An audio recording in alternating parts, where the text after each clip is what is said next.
So someone reacted to my video and debunked me apparently. Is this 16-year-old Will, I believe is the title, defend Axcliffe and debunked Black Bear Atheist. Go check that out. Pretty small channel, just like mine. And it's a pretty long video, an hour and 15 minutes, and I watched all of it. Because I'm curious to see if there's holes in my argument. I'm always worried about that. That always get me worried. That always get me staying up. That's really the only reason I did not even want to start a YouTube channel. But I already started it, so why would I stop now? The reason for this channel is for me to reason through and see whether religion makes sense. I may curse here, there, or sound like I'm angry. I do get upset. I do have a life. It's not like I'm just making these videos all day long. So those things could affect my tone. So today, he said I have no evidence for why. He said something about the fact that there are countless of eyewitness evidence for the resurrection. I don't think so. I'm gonna make videos of actually presenting what we know, what historians know. But that would be in the future. But today we're gonna react to Daily Dose of Wisdom, and the title being The Resurrection of Jesus, Forgotten Fact and Impact. I think this will be interesting. I search up on YouTube, what is the evidence and the resurrection for Jesus Christ? And it showed up Sean McLean, I believe his name is, and which is like a YouTuber, a Christian YouTuber slash apologetics. And then Daily Dose of Wisdom showed up. Of course, he showed up. So we're gonna get into it. I don't want this video to be long. I'm not really gonna be speaking that much. I'm just gonna be interjecting to things that doesn't make any sense. So this guy apparently is an historian, and we're gonna just hear him out. As a historian, I am forced to say, when I look at the rise of early Christianity and why it took the shape it did, there are all sorts of things which make me say, I cannot actually explain how Christianity got going as a renewal movement in Judaism in the first century, and why it took this specific shape, unless they really all did believe that Jesus was really bodily raised from the dead. In this video, we're actually going to be Yes, that they could actually have all believed that. And the rise of Christianity was quite fast. But the rise of Islam was even faster. And you're gonna have to admit that based on Christianity had a 600 years head start. And right now, Islam is the second most religion followed by people. And it's still going up. I think it's going at a higher rate than Christianity, but I'm not really sure, so don't take my word for it. Search it up. tackling a very particular dimension of the resurrection account in history that I think is often not focused on enough. So with that being said, I'm going to go ahead and let NT Wright take it away, and then I'll give you guys some of my thoughts and kind of build on top of that on the back end. Let's do it. There is something surprising and very bold at the heart of Christianity, the claim that Jesus rose from the dead. Say more about that. Suppose somebody says, look, give me a break. That doesn't happen. I gather at one recent debate on this, someone brought in a nurse who had said, listen, you've been in hospitals, you've seen people die. Have they ever come back? And so on. And so how do you respond to the initial skepticism that someone may have of, how could that possibly be? Well, the first thing to say is that people in the first century knew just as well as we do that dead people don't come back. So he's a chair of the New Testament and early Christianity. So I believe he's a professor of that teaches that in a college. So that is pretty interesting thing to actually study.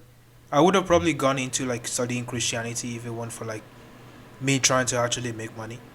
Though I have an opinion that it's easy to make money as a pastor. Honestly, it really depends on pure luck. And if you're lucky and have the right story, which I think I do, you would be very, very good at being a pastor and will make a lot of money from it. Anyways, that's why I got into finance and then go into like religious study. from Homer through Socrates to Plato to Pliny, whenever they mention, if you read from Homer through Socrates to, the first thing to say is that people in the first century knew just as well as we do that dead people don't come back. If you read from Homer through Socrates to Plato to Pliny, whenever they mention the possibility of resurrection, they say, come on, as you say, give me a break. We know that doesn't. And the early Christians knew that just as well as we do. This is, again, part of this chronological snobbery thing. And this is a C.S. Lewis line about that. He says, C.S. Lewis, the goat of Christianity. I must mention this and point this out. Though many would not believe in the resurrection of someone coming back from the dead, they did believe people were gods. They did believe some people could actually attain godhood in a sense. Like Alexander Hamilton, what am I saying? Alexander the Great was considered by those who write about him, in a sense, like a god. And if anyone could be a god, it would be that man. People often imagine that the ancients didn't know the laws of nature and that we now that we have modern science, we do. And he said, apropos the virgin birth, the reason that Joseph was worried about Mary's pregnancy was not because he didn't know where babies came from, but because he did. And the same with the resurrection. The disciples were not going around saying, oh, well, isn't that interesting? So people sometimes come back from the dead. No, this was not one instance of what now appeared to be a new possible general rule or something. Far from it. Rather, and this is a place where people often get confused. As people say, oh, well, the Jews believed in resurrection, so when Jesus died, they naturally thought he'd come back. Well, no, some Jews, most Jews of the time, did believe in resurrection, but resurrection, they believed, was something that God would do for all his people at the end of time. Nobody ever imagined it would happen for one person in the middle. And you can test this because we know 100 years either side of Jesus, we know of several Jewish resistance movements, messianic movements, rebel movements. Routinely, they ended with the death of the founder. And we have in the histories of Josephus and so on, accounts of what happened next. If the man... That is quite interesting. Accounts of basically like cult leaders or end time preachers. There were some around Jesus' time. This is why I keep saying Jesus wasn't necessarily special. Man you followed, who you believe is the king, the new leader, the one God has sent, etc. If he gets killed, you have a choice. Either you give up the movement or you get yourself another leader. And we've got evidence of movements that do one or other of those things. In no case do we have people going around saying, I agree. Please like and subscribe if you like my content and you like me reacting to contents like this. actually, I think he's been raised from the dead. Because, they were more hard-headed than that. Life is real, we've got to get on with it. And in particular, the idea of choosing another leader, the leader of the church in Jerusalem throughout the next generation was James, who was Jesus' own brother. Now, it's very interesting because he was a great leader, a great teacher, a wonderful man of prayer, etc. But nobody ever said that James was the Messiah. If Jesus' body had stayed in the tomb, that would have been the natural thing. Well, it wasn't Jesus, too bad, but here's his brother. He's a great teacher. We revere him. And he was the man who was physically closest to this Jesus who sadly got crucified. So that would have exalted James, but they didn't. They called James the brother of Jesus, the brother of the Messiah. And so as a historian, I am forced to say, when I look at... Wasn't he like a Christian? Wasn't the story that he converted?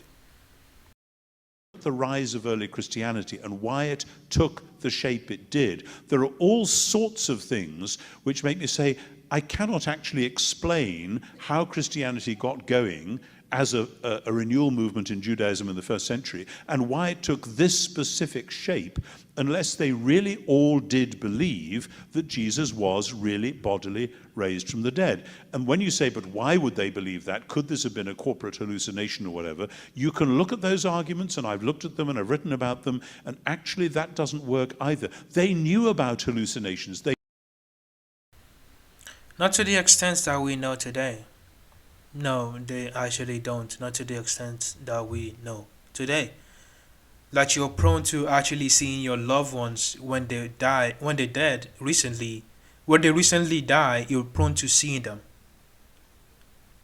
That that's not to the extent of what we get today. Like they don't understand that back then, but that's the reality. Now I'm not throwing all this away. I'm actually doing this to see if there's really any evidence from the other side. Some historians. That's the entire point of this channel. So if that's one explanation for this, that some of them, not all of them, how could all of them just be hallucinating at the same time or different time? That would be weird. Not all of them, but some of them. Like Mary Magdalene could have possibly saw and be actually hallucinating. And some others could have actually also hallucinate. Not all of them. And then that one person passed down the story, and then it becomes something. There are actual natural explanations for this stuff. Because you guys actually go to the spiritual and supernatural explanation, shows why these things actually don't make any sense. I don't think, again, I'll point this out, just because they did not really believe that much in the resurrection of people, doesn't mean they still did not believe in supernatural stuff. They did. And that affect their views and the way they, like the women hallucinating, like Mary Magdalene hallucinating, she could have actually thought she saw Jesus. So that's just my own view on this. They knew about ghosts. They knew about odd, wacky experiences. There's plenty of literature about that in the ancient world. And they weren't so stupid as just to go wafting off on some idea like that. This was a very definite thing. He really has been raised from the dead. And that was why they did and said what they did. I think one of the most remarkable passages is 1 Corinthians 15, when Paul says, look, a lot of the people here have actually witnessed these events. Yeah. There are more than 500 people who witnessed Jesus after his supposed death, and so go. And I will stop here right there. Will, the person that apparently debunked me, I watched this entire thing. It was quite annoying, the fact that I had to watch that. And really, it just kept saying 500 eyewitnesses and like ancient manuscript. This is the eyewitness that you have, Will, if you ever actually find this. This is the eyewitness that you have. It's really not enough. Having an eyewitness in the court of law is not even considered a good thing. It's not enough to have just one. You have to have actually a lot of people, because it's not reliable. Its eyewitness itself is not reliable. Now, if you have countless of eyewitness, that is good. That is reliable. You could use that. But what you have here, well, is someone claiming, Paul claiming that there's 500 eyewitnesses. He doesn't actually have the account of 500 people. It's just him claiming that there's 500 eyewitnesses. There's a difference between that. Go talk to them. Some of them have died, but look, a lot of people have, and this was close enough in time that you could still find these people. Absolutely. Absolutely. The passage there in Paul's letters, written probably in 52-3 AD, so roughly 20 years after Jesus' death and resurrection, and Paul is saying, as you say, more than 500, and most of them are still around. And the implication is, go and ask them. But there's another fascinating thing in that same passage, which you can go and ask them then, but now can we go and ask them? No, they are dead. Just because some people from 2,000 years ago believe that someone rose from the dead, which goes against every law that we have ever known to ever exist. Like, that's not a thing. People don't go just rise from the dead. Does that mean I have to believe that? No. Actually, just because they have a low standard for what they believe in, doesn't mean I have to lower my standard. If you're convinced by one person writing that there's hell 1,000,000, that's not even a number. Hell, 1,000,000 eyewitnesses. If one person is saying there is this, it's not enough for me to believe someone rose from the dead. I don't know about you, but that sounds quite shady. Is kind of interesting negative evidence, because what he's doing there is quoting an official church tradition, which goes like this: that the Messiah died for our sins in accordance with the scriptures, that he was buried, he was raised from the third day according to the scriptures, and was seen by. And then there's a list of people that he was seen by.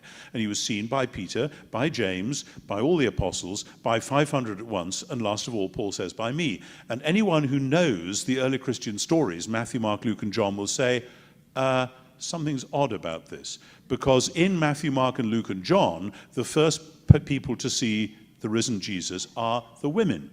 Now, what's happened is that in the official church tradition, already the women have been airbrushed out of the account, because the early church will have known that women were not regarded as credible witnesses in a law court. And already we have early evidence that people were sneering and saying, this is just a few hysterical women in the half-light of an early morning. You're not going to believe that, are you? And so already by the early 50s, the official tradition has lost sight of them. But in all four Gospels, and they're quite separate accounts, they're not verbally that similar, even when they're talking about the same thing, the women are front and center. And this is the point that I'm making.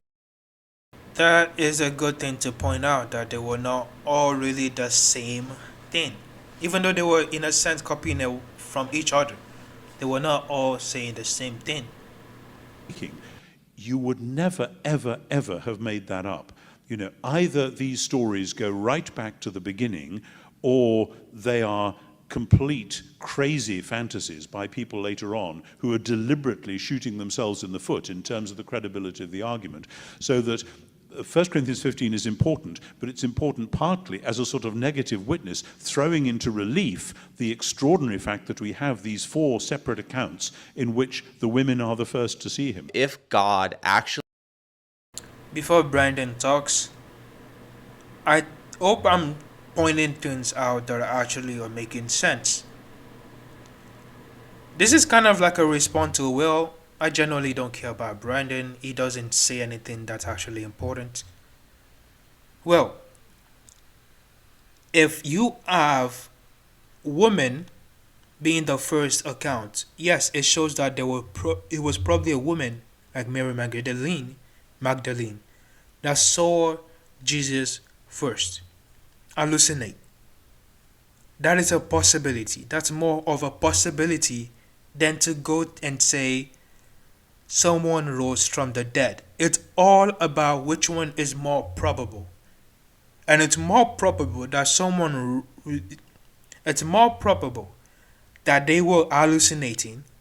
Mary Magdalene was hallucinating, and the next few people were hallucinating, than to say someone rose from the dead. Actually became a human, actually lived in history, actually died on the cross, and then actually rose again, wouldn't we be able to see some evidence of that, some ripple effect of that, other than these pages that exist only in the Holy Book of Christians, only in the pages of the New Testament, only in the Bible? Wouldn't we be able to see some ripple effects of that event? Well, here we go. I'm going to go ahead and read this quote to get to this idea, and I'll just let it rip. Here it is. Public opinion turned against him. Most of his followers abandoned him. One disciple betrayed him, and another denied him. He was rejected by the religious, hunted by the powerful, mocked and unjustly persecuted by his enemies. He suffered an unfair trial, was publicly humiliated, brutally beaten, and unduly executed in the most horrific way. Even then, the few followers who remained had to borrow a grave to bury him. Yet this is the man who changed history, inaugurated the common era, and forever transformed the most important and revered aspects of human culture. How is it possible that a single man, a man like Jesus, could have had this impact? And in order to answer that final question... Before you answer, Brandon, Muhammad did the same thing. Heck, he did it better than Jesus. Muhammad did better, this same thing better than Jesus, influencing the entire Middle East and North Africa, and all the way to India, the cultural difference all the way to Europe. What Islam has done in less time than Christianity is pretty astonishing. The spread of the religion. Does the spread really prove that the religion is true, or the things that are saying are true? The answer to the question is clearly no.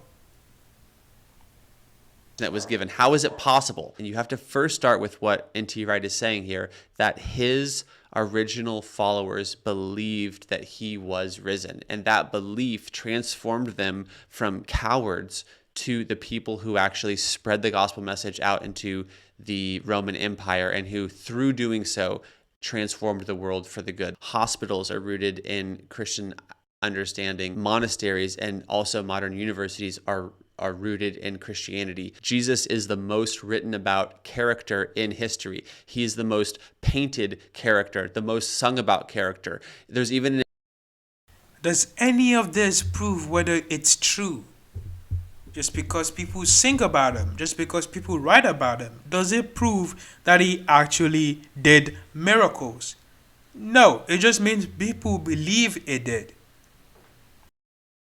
An entire subgenre of within even modern day movies, Christ figures. Even Tolstoy, the famous Russian novelist, said that all of Western civics are merely a footnote to the Sermon on the Mount. That is the transformative impact of Christ in culture and history, and there is also a transformative impact that Christ can have on each individual human heart, and that is the story that Christians have literally been saying for thousands of years, is I once was blind, but now I see. I once was lost, but now I'm found. I once was... Please don't quote that song. It was written by someone that was doing the slave.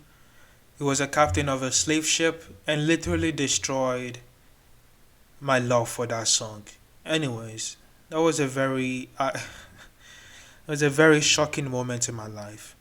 And after that, I still was a Christian. Moving on. These are all arguments from emotions. These are all, I feel this, thus it must be true. That's not what we're here for. You actually have to prove what you're saying. Just because a lot of people believe it's true does not mean it's true. Point this out again. Islam has over 1 point something billion people, actually 1 point something, nearly 2 billion, close to the number Christians have. And is it true? You would say no. Most Christians would say no, the religion is not true. They're most likely following the devil. That's what you Christians would probably say. Can't they? My God. If you're saying the religion is not true because just a lot of people following it doesn't make it true, that's the same arguments that you're falling into right now. Dead in my sin, now I'm alive in righteousness. This is the story that Christians have. This is the song that Christians sing. This is the meaning of the risen Christ, is that he's alive, that he's acting in the world today, that he's actually personally knowable, that we can know God, talk to God, pray to God, that we actually can have a relationship with God. This is what Christians are saying. It's a wild and crazy claim, but this is what we are trying to tell those who do not yet know Jesus, that he's knowable. How is it possible that he's knowable unless he's alive? All this being said, I could go on, but I hope someone is hearing this right now, and I hope that someone's life is able to be changed. If you have any questions, please email me. My heart is for you guys. My heart is for the seeker, and my heart is for the skeptic, and I want you guys to know the Son because he's risen, because he's real, and because he loves. Okay, we're gonna stop it right there. I did not even know Brandon likes fishing. Or maybe he just likes the hat and not fishing itself. He does look like someone that likes fishing. Points aside, I hate fishing. It's so hard to get a fish. Anyways, moving on. Everything that you just said, Brandon, really falls back to emotions because I feel this, thus it must be true. That's not reality. And when it comes to that historian, he's not exploring exploring the actual possible thing to actually happen, the most probable things that happen. I don't even know whether he's a Christian, most likely a Christian, but even if he's not exploring the things that could have actually happened. You can't just say because someone wrote that there was 500 eyewitness and a lot of people believe him, thus he must be saying everything that he said is true, including something that have never happened in, in known history. Well, I hope you find this video. This is really not a debunk to you. I don't think I can do that over a video. I will be speaking for like 3 hours. But this is just to show you that I am actually looking for evidence. I didn't just create these YouTube channels to just debunk people with like terrible arguments. I create these YouTube channels for personal reasons, really. So I can see if there's any truth to what I believe. And this video is not really that convincing. And this was Brian, a historian. Anyways, that's it for today. I hope you liked the video. If you liked the video, like and subscribe. Have a lovely day.